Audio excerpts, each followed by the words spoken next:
So there are a number of different factors that kind of fed into us creating this new system.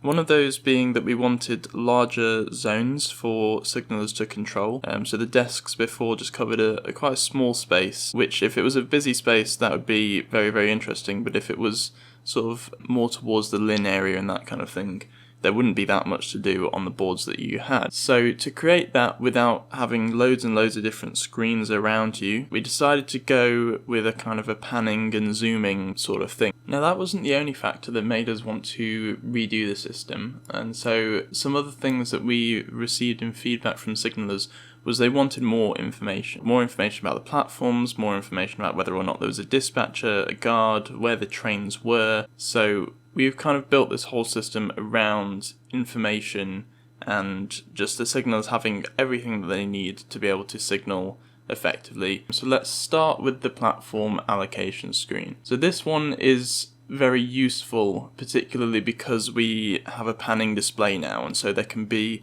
quite a few stations that are not on your screen.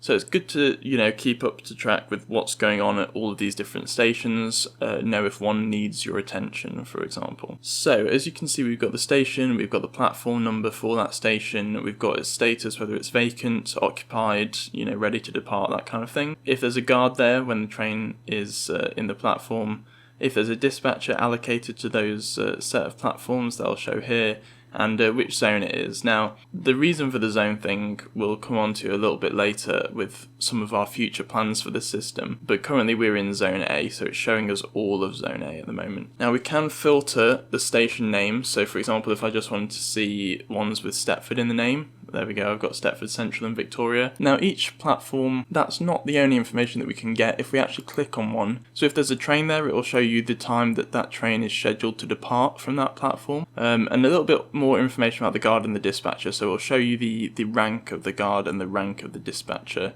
And then we've got these two different options for looking at the camera and looking at where it is on the network. To this next screen, which is the main network screen. And so here you've got different platforms, you've got the signals as well. You can see we get pop-ups for various different things that we click on, and you'll also see the head code of trains based on where they are, which signal they're waiting for around the place. So if you click on the platform, it'll tell you driver only operation. That'll change to dispatcher active if there's a dispatcher there, if there's a guard as well, and if there's both. And again, the option to look at the camera. Same with the signals, but here we've got very similar to the old display where you've got the danger, caution and proceed options, and for a shunt signal just the danger and proceed. It'll tell you what kind of signal it is as well, which is quite useful. And if we click on these three dots, it opens up this side panel visualization of what the signal looks like. So if I click on one of the double yellows, for example, you can see that's what the driver would kind of see in terms of the signal.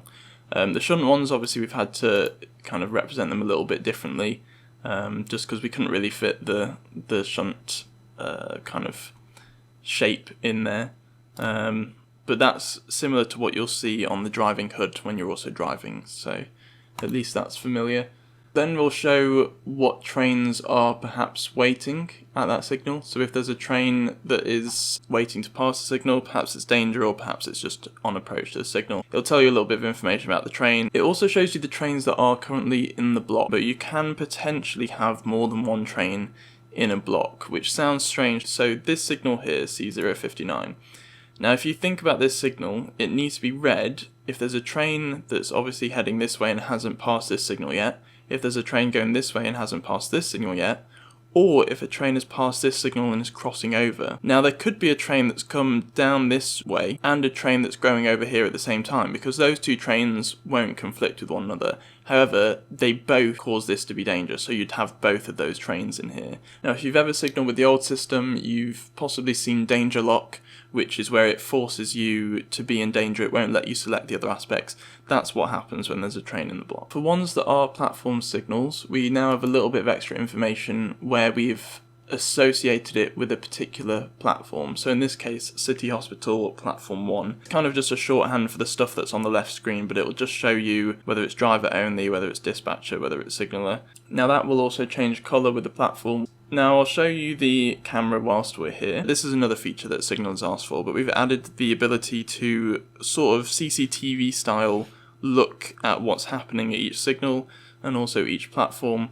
And so if I click that, we go into this kind of CCTV mode where we've got quite a wide field of view. We've got this kind of old style CRT screen kind of vibe going on, and you can also rotate it so that here we're looking back, kind of what the signal is seeing, I suppose, and here we're seeing if we were a train approaching the signal, what we might see.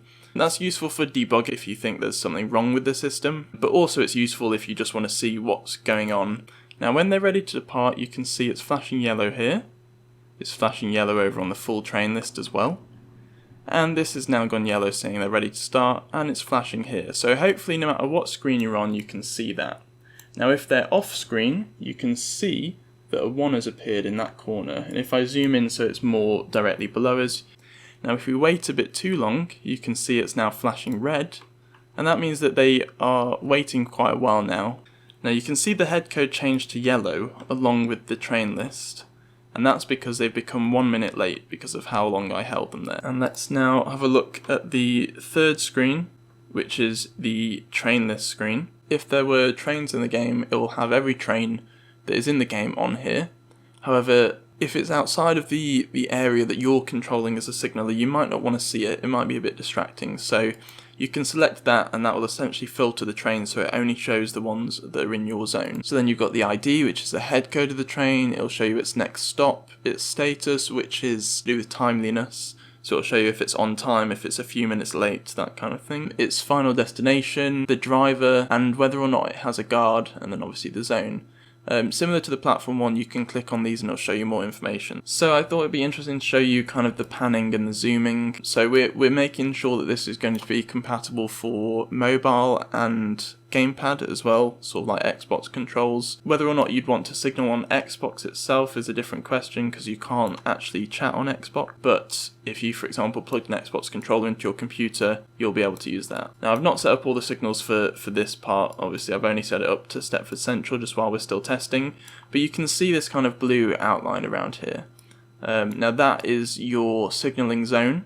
And I think we'll add some sort of more indicators to show you which side of that line is your zone, because obviously if you're quite zoomed in, for example, it's not necessarily obvious which side is your particular zone. Now signals outside of your zone, you'll be able to see what they currently are in terms of their aspect and things like that. It will show a label that says out of zone. And finally the main control is obviously just this X button here, which then just takes you back out of the desk and resets it all. You can't see the screen when you're not sat down, and we don't think it's necessary to run all of that programming on everyone's machines.